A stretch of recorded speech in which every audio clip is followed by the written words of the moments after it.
Good evening. Welcome to the very first edition of Currents. It's the first daily Catholic news program, and we're casting a wide net. Each day we'll tell stories of people of faith from around the block and around the world. And around the world is where we go for our first story.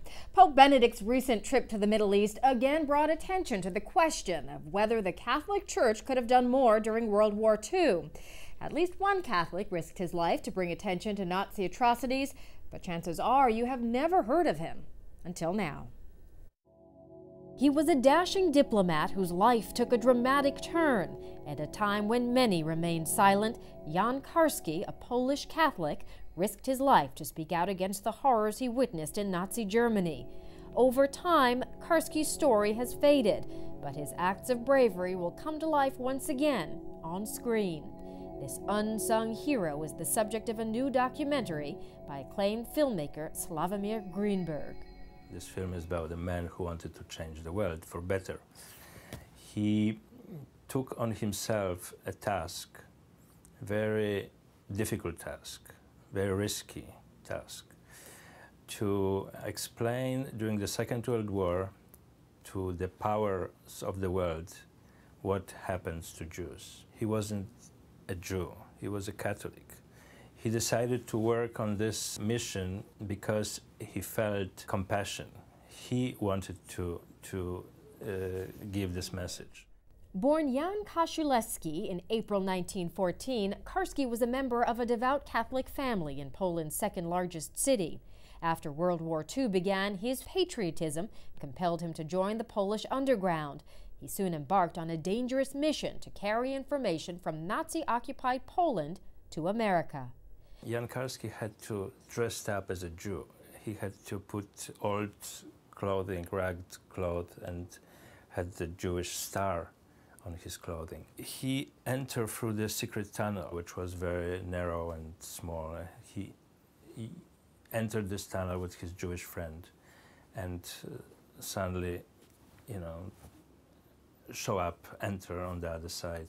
Compelled by his conscience and his faith, Karski successfully smuggled out of Poland microfilm detailing what would become the most horrifying chapter of the 20th century, the Holocaust.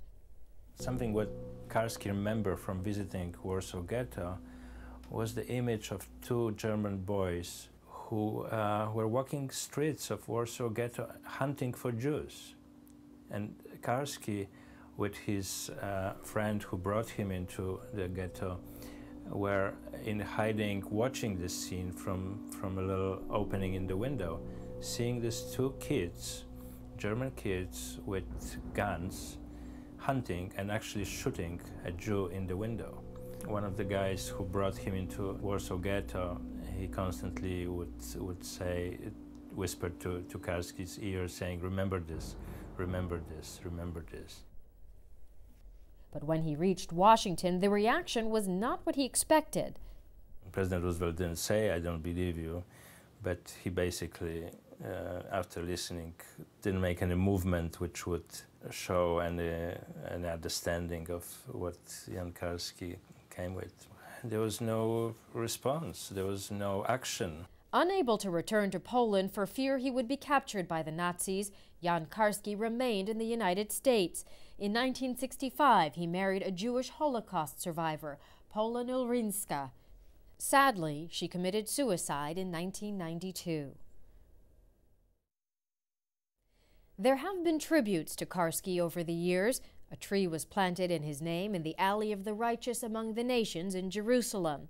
His appearance in the renowned documentary Shoah resulted in a resurgence of interest in his story. And most recently, in April of this year, New York City honored Karski by designating the southeast corner of Madison Avenue and 37th Street Jan Karski Corner. If they had believed him, they could have saved millions of people if they had wanted to. Yet Karski, who passed away in 2000, remains unknown to the general public. Greenberg hopes to change that. I think it's an excellent example to anybody that just sitting and watching from the distance is not a solution where people are dying, where